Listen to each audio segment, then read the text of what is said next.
नमस्कार दोस्तों, स्वागत है आपके अपने YouTube चैनल ब्रेनी झील में। आज मैं आपके सामने लेके आया हूँ rights in Indian constitution. Bharat के संविधान में अधिकार के बारे में आज बात करेंगे। बात करने से पहले मैं आपसे रिक्वेस्ट करना चाहता हूँ कि चैनल के नीचे रेड कलर का जो सब्सक्राइब का बटन दिया हुआ है उसे दबा लीजिए और बेल आइकन को भी प्रेस कर लीजिए ताकि आपके पास लेटेस्ट जो भी वीडियो डालें वो आपके पास तुरंत पहुंच जाए। तो शुरू करते हैं दोस्तों अधिकार के बारे में। अधिकार कितना आवश्यक है ये हम सभी जानते हैं। भारत सरकार ने हमें कुछ फंडामेंटल राइट्स दिए हुए हैं। उसको डिस्कस करने से पहले मैं आपके सामने एक वर्ड यूज करना चाहता हूं, बिल ऑफ राइट्स, अधिकार पत्र जिसे कहते हैं। बिल ऑफ राइट्स 1928 में मोतीलाल नेहरू कमेटी ने अंग्रेजों से ये डिमांड की थी कि हमें रिटर्न में चाहिए कि हमें अधिकार चाहिए और वो हमें रिटर्न में चाहिए। उसको बिल ऑफ राइट्स कहा गया। और जब उस समय हमारे मोतीलाल नेहरू जी ने जब अंग्रेजों से डिमांड की थी तो जायज़ सी बात है कि हमारे जब संविधान बन रहा था तो उस समय में भी ये चीज़ें अपने आप ही उसमें आनी जायज़ थी, मतलब उसमें डिस्कस करना जरूरी था और उसमें रखा भी गया।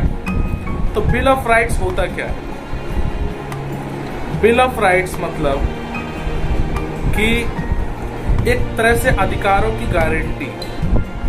जैसे कि आप जब भी कोई चीज़ खरीदते हैं तो उसके जब टीवी खरीदते हैं, फ्रिज खरीदते हैं तो उसके साथ आपको कंपनी एक वारंटी कार्ड देती है। तो उसी प्रकार से संविधान में हमें अधिकारों की गारंटी दी गई है और इसलिए हमारे संविधान में इसकी विशेष व्यवस्था की गई है कि किसी भी व्यक्ति के ये अधिकार जो स्पेशल अधिकार है, ऐसे तो बहुत सारे अधिकार हैं, ठीक है, लेकिन जो स्पेशल फंडामेंटल राइट्स हैं उसके लिए हमारे संविधान निर्माताओं ने स्पेशल अरेंजमेंट किया हुआ है। ठीक है दोस्तों, तो आप बिल ऑफ राइट्स समझ गए होंगे कि ये होता क्या है। अब मैं आपके सामने एक छोटा सा एक और घटना के बारे में जिक्र करना चाहता हूँ कि 1982 में एशियन गेम्स हो रहे थे। उस समय गवर्नमेंट ऑफ इंडिया ने बहुत सारे कॉन्ट्रैक्टर को इंगेज किया, मतलब बहुत सारे कॉन्ट्रैक्टर्स को काम मिला और उन कॉन्ट्रैक्टर्स ने बहुत सारे पुअर कंस्ट्रक्शन वर्कर को हायर किया और उसमें देखा गया कि कंस्ट्रक्शन वर्कर को उनका जो रहने का अरेंजमेंट किया गया, उनके जो खाने पीने का अरेंजमेंट किया गया, वो बिल्कुल ही एक स्टैंडर्ड लायक नहीं था, बिल्कुल ही बेकार था और उनको मिनिमम वेजेस जो गवर्नमेंट ने डिसाइड किया हुआ था उससे भी कम उनको पैसे मिल रहे थे। तो इस वजह से जब कुछ एनजीओज ने इसमें इंटरफेयर किया और जब ये मामला पहुंचा सुप्रीम कोर्ट में तो गवर्नमेंट ऑफ इंडिया को डायरेक्शन मिला कि भैया इनको पूरा वेजेस मिलना चाहिए और इनको मुआवजा मिलना चाहिए। एक और ऐसा ही केस एक मैकल लालंग का व्यक्ति था जो कि असम का रहने वाला था। उसके साथ क्या हुआ कि उसकी मेंटल स्थिति, दिमागी स्थिति ठीक नहीं थी। ये रियल घटना है। उसकी दिमागी स्थिति ठीक नहीं थी जिस वजह से उसने क्या किया, किसी को इंजर्ड कर दिया। तो दोस्तों इंजर्ड करने के बाद उसे पुलिस कस्टडी में ले जाया गया और उसका ट्रायल चलना था, लेकिन वो स्टैंड करने लायक वहाँ नहीं था क्योंकि उसकी दिमागी हालत खराब थी, ठीक नहीं थी। तो उसको हॉस्पिटल ले जाया गया। हॉस्पिटल में जब उसका इलाज चला फिर उसको पुलिस कस्टडी में भेजा। उसके बाद उसमें पुलिस कस्टडी में भी उसका इलाज होता रहा। तो 1967 में और देखिए दोस्तों, सबसे पहली बात, वो उस समय केवल 23 वर्ष का था। नोटिस कीजिएगा, 23 साल का वो इंसान था जब जिसके लिए ये केस शुरू हुआ था। 23 साल का व्यक्ति था वो। 1967 में जब डॉक्टर्स ने जेल अथॉरिटी को लिखा कि अभी ये ट्रायल के लिए रेडी है, ट्रायल इसका हो सकता है, केस की हियरिंग शुरू हो जानी चाहिए, लेकिन 1967 में भी नहीं हुआ। 1996 में वो ऐसे ही कस्टडी में रहा। 1996 में भी जेल अथॉरिटी ने दोबारा लिखा, उसके बाद भी इस पे नहीं सुनवाई की गई। फिर मानव अधिकार आयोग जो होता है, ह्यूमन राइट कमीशन, उसके इंटरफेरेंस के बाद जब जेल में इंक्वायरी हुई तो उसको 2005 में छोड़ा गया। सोचिए दोस्तों कि इसमें कितना उसके अधिकारों का हनन हुआ है, उसके अधिकारों को छीन लिया गया। जब वो 23 साल की उम्र में था तब उसके साथ ये हादसा हुआ था और उसके बाद ट्रायल चलना था और उसको सजा होनी थी या नहीं होनी थी वो कोर्ट डिसाइड करता।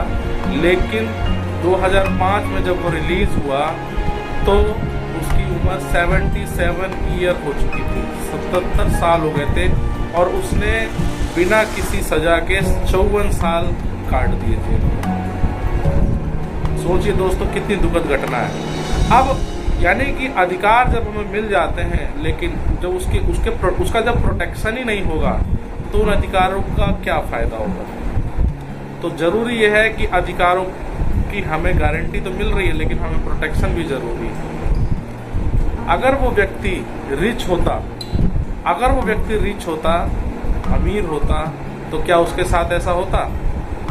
इसका जवाब आप अच्छे से दे सकते हैं। तो दोस्तों आपको पता है कि इम्प्लीमेंट होना कितना जरूरी है अधिकारों का। अब हम बात करते हैं फंडामेंटल राइट्स के बारे में, जिसको किसी भी हालत में छीनना नहीं चाहिए, लेकिन उस पर कभी कभी रिस्ट्रिक्शन लगानी जरूरी हो जाती है।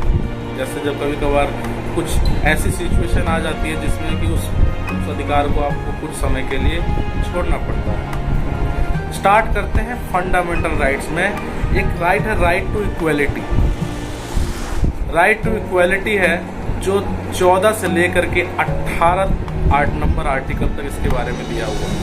वैसे तो राइट्स जो दिए हुए हैं वो 12 से लेकर, फंडामेंटल राइट्स जो हैं वो 12 से लेकर के 35 नंबर आर्टिकल तक इसकी व्याख्या की गई है और इसके प्रोविजंस आपके लिए किए गए हैं। तो 14 नंबर से 18 नंबर राइट टू इक्वलिटी जो है। अब राइट टू इक्वलिटी का मतलब होता है कि कानून के सामने सभी लोग एक समान होंगे, सभी को इक्वल अपॉर्चुनिटी मिलेगी, चाहे वो किसी जॉब में हो, किसी ऑर्गेनाइजेशन में हो, किसी भी तरीके से सभी को इक्वल अपॉर्चुनिटी मिलेगी, सभी लोग समान हैं। लेकिन दोस्तों अब हम ये नहीं कह सकते, क्योंकि गवर्नमेंट क्या होती है कभी कभी किसी एक वर्ग के लिए कुछ स्पेशल प्रोविजंस करती है ताकि वो वर्ग थोड़ा ऊपर उठ सके, चाहे वो महिलाएं, चाहे वो कोई गरीब हो, और भी बहुत से लोग जिसके लिए गवर्नमेंट अगर कुछ करती है तो आप उसमें ये नहीं कह सकते कि हम यहाँ हमारा राइट टू इक्वलिटी जो आर्टिकल है उसका यहाँ हनन हो रहा है।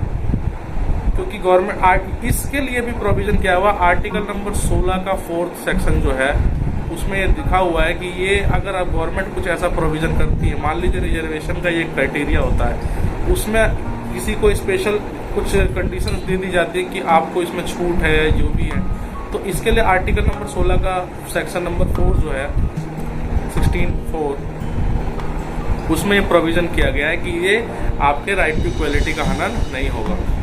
ठीक है दोस्तों, तो इस प्रकार से राइट टू इक्वलिटी के अंदर सभी लोग समान होते हैं, सभी को बराबर अपॉर्चुनिटी मिलती है और कोर्ट के सामने सभी लोग सेम हैं। आप बात करते हैं राइट टू फ्रीडम। अब राइट टू फ्रीडम का मतलब होता है इसके अंदर जो आर्टिकल की व्यवस्था की गई है 19 से लेकर 22 तक। अब इस आर्टिकल में क्या होता है, फ्रीडम ऑफ स्पीच, आप स्पीच दे सकते हैं, लेकिन दोस्तों स्पीच आप दे सकते हैं लेकिन इससे किसी को हानि नहीं होनी चाहिए, किसी व्यक्तिगत किसी को नुकसान नहीं होना चाहिए, किसी के पर्सनल राइट्स नहीं छीनने चाहिए। ठीक है, यूनियन बनाने की आपको स्वतंत्रता है, यूनियन बनाने की आपको स्वतंत्रता दी गई है, आप असेंबल हो सकते हैं कहीं पे पीसफुली। ठीक है दोस्तों, और आप रिसाइड कर सकते हैं, इंडिया के किसी भी पार्ट में रह सकते हैं, जाकर के सेटल कर सकते हैं। राइट टू लाइफ भी इसी आर्टिकल के अंदर आता है, इसी प्रोविजन के अंदर आता है। Freedom of right of freedom के अंदर में आता है।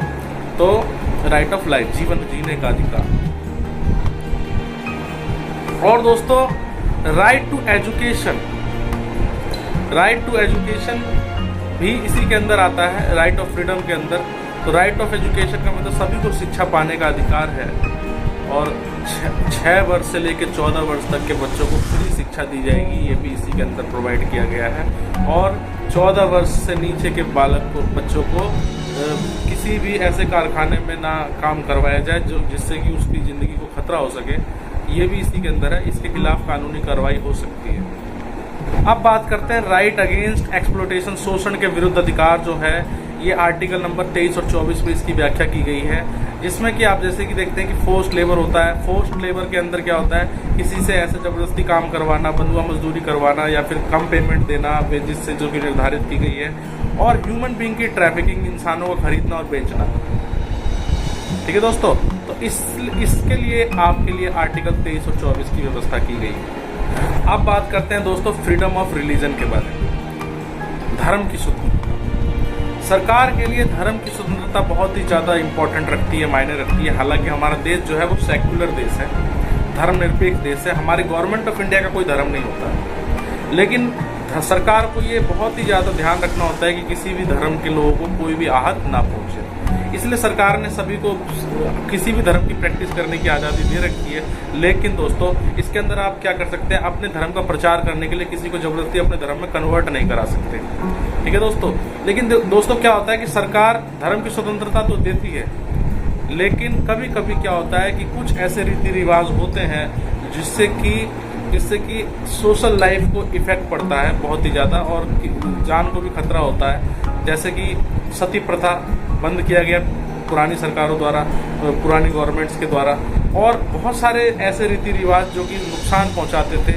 जैसे आपने देखा होगा ट्रिपल तलाक, जो कि नुकसान पहुंचाता था बहुत सारी मुस्लिम महिलाओं को। तो इस वजह से इसको भी बैन किया गया। यानी गवर्नमेंट क्या करती है, लेकिन ये क्या होता है, पॉलिटिकल इशू बन जाता है, जो कि गलत है।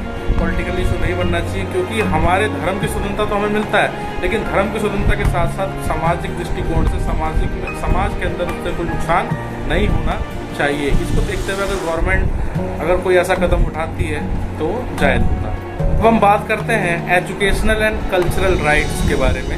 इसमें क्या होता है, माइनॉरिटीज़ के लिए जो माइनॉरिटीज़ होती हैं वो जो कि कुछ ऐसी लैंग्वेज बोलती हैं जो कि मेजॉरिटी नहीं बोलती हैं, तो उसकी भी रक्षा होनी चाहिए। वैसे तो कोई किसी भी लैंग्वेज को आप बोल सकते हैं, कम्युनिकेट कर सकते हैं एक दूसरे से। और क्या होता है दोस्तों कि माइनॉरिटीज़ अपना एजुकेशन सेटअप के लिए अपनी इंस्टीट्यूशन भी खोल सकती है। तो ये आर्टिकल नंबर इसकी व्यवस्था की गई है 29 और 30 के अंदर। ठीक है दोस्तों, और एक आर्टिकल होता है 31 होता था, आर्टिकल नंबर 31 जो कि था राइट टू प्रॉपर्टी, जिसको कि अब खत्म कर दिया गया है। तो अब आर्टिकल नंबर आता है 32। आर्टिकल नंबर 32 जो होता है, इसको भारतीय संविधान की हृदय और आत्मा कहा गया है।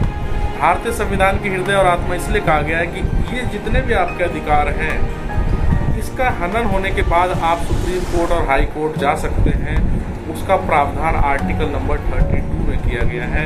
यानी कि आप, ये एक मेडिसिन है जो कि कभी भी किसी भी अधिकार का जब हनन होगा तो आप इसी आर्टिकल के थ्रू, इसी 32 नंबर आर्टिकल के थ्रू आप हाई कोर्ट या सुप्रीम कोर्ट में अप्रोच कर सकते हैं। संवैधानिक उपचारों का अधिकार इसे हिंदी में कहते हैं राइट टू कॉन्स्टिट्यूशनल रेमेडीज। ये अधिकार जो है ये बहुत ही इम्पोर्टेंट और सबसे ज़्यादा डॉक्टर BR अम्बेडकर ने इसे हृदय और आत्मा कहा है संविधान का। दोस्तों एक और इम्पॉर्टेंट चीज़ है कि राइट ऑफ एक्यूज, जब से कि कोई भी दोषी होता है वो जब तक दोषी नहीं हो सकता जब तक कि उसे कोर्ट दोषी साबित न कर दे। देखिए, किसी भी दोषी को 24 घंटे से ज़्यादा पुलिस कस्टडी में नहीं रखना चाहिए, नहीं रखा जाता है। अगर 24 घंटे से ज़्यादा अगर होते हैं तो उसे मजिस्ट्रेट के सामने पेश करना आवश्यक हो जाता है, क्योंकि मजिस्ट्रेट पुलिस का पार्ट नहीं होता है, जिस वजह से अगर वो डिसाइड करेंगे कि ये इसकी कस्टडी जायज़ है या फिर नहीं। ठीक है दोस्तों, एक भी इंसान जो है, जो एक्यूज्ड है, वो एक क्राइम के लिए 2 बार सजा नहीं पा सकता है। एक क्राइम के, जैसे पहले उसको सजा 10 साल की हो गई, फिर दूसरे कोर्ट को थोड़ा लगा या फिर किसी और को लगा कि उस सजा को बढ़ा करके 20 साल कर दिया जाए, तो एक क्राइम के लिए 2 बार सजा नहीं हो सकती है। ठीक है दोस्तों, और एक और इम्पोर्टेंट चीज़, जैसे कानून बना आज, कोई किसी भी क्राइम के लिए कानून बना आज, और किसी व्यक्ति ने क्राइम किया हुआ है पहले 10 दिन पहले या 1 साल पहले, 2 साल पहले, तो उस बैक डेट से उसको सजा नहीं मिलेगी। इस कानून के बनने के बाद जो अगर कोई क्राइम करता है तो उससे सजा उसको उस टाइम के बाद जितने भी क्राइम होंगे तो उसके लिए सजा उसको मिलेगी उसके हिसाब से। लेकिन बैक डेट वालों को कानून उस टाइम पे जो कानून था उसी कानून के हिसाब से सजा मिलेगी।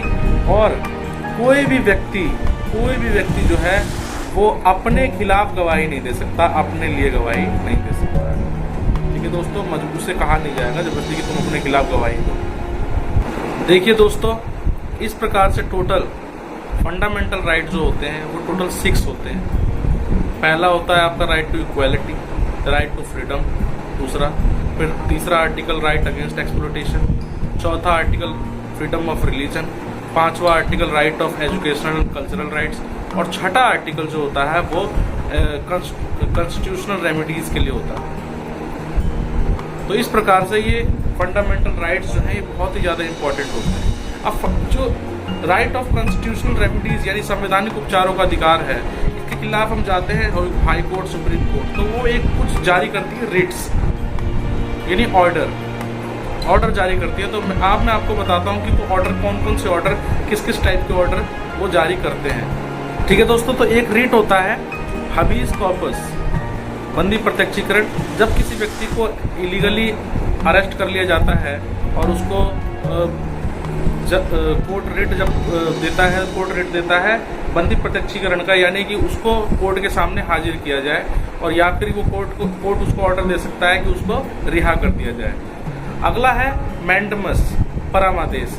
जब कोई अधिकारी अपने कर्तव्यों का पालन नहीं करता है ठीक ढंग से और कोई और रास्ता नहीं बचता और किसी व्यक्ति के अधिकार का राइट का हनन हो रहा अधिकार का, तो इस केस में जो कोर्ट है वो रिट जारी कर सकता है किसी और अधिकारी को कि वो उसके कर्तव्यों को जो उसको प्राप्त है वो पालन उसको करे। तो अगला है हमारे पास एक रिट है जो है प्रोहिबिशन, मतलब कि निषेध अधिकार। निषेध अधिकार जो होता है ये हाई कोर्ट को जारी, मतलब लोअर कोर्ट को जारी करता है, जो उसका हायर कोर्ट होता है वो जारी करता है।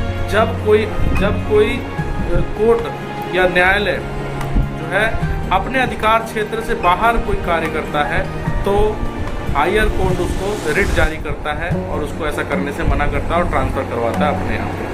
ठीक है दोस्तों, अगला है को वारंटो रिट जो होता है, ये किसी भी ऑफिस होल्डर जो कि अधिकारी बैठा होता है उसकी वैधता की जांच करने के लिए ये ऑर्डर दिया जाता है, जिससे कि किसी भी प्रकार से किसी का भी अधिकार का हनन ना हो।